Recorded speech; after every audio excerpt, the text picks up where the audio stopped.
Hello and welcome to the Pinchas edition of the Short Vort. In this week's Parsha, we have Moshe transferring power to his student Yoshua. The Gemara in Vort Pinchas says that the Zakanim of that generation, they compared Moshe's face to that in brightness of the sun, while Yeshua was compared in brightness to that of the moon.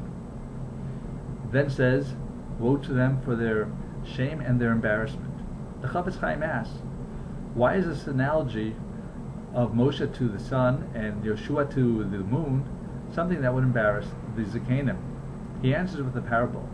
There once was a rich man who came to town, and he was offering to invite the people to join him in his business, and they would become wealthy just like he was.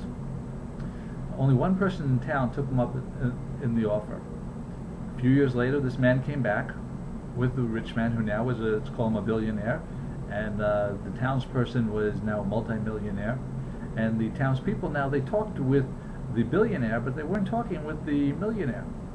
After a few days, he couldn't stand it anymore. He said, what's with you people? Why are you not talking to me anymore?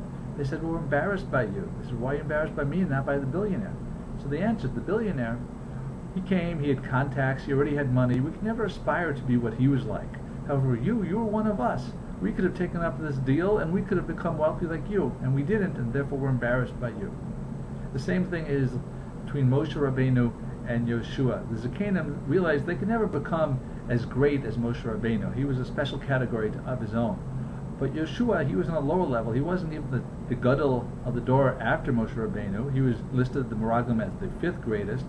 Yet because of his efforts, his toiling, he was in the base medrash, the first one, the last one to leave, always with Moshe Rabbeinu, always serving him.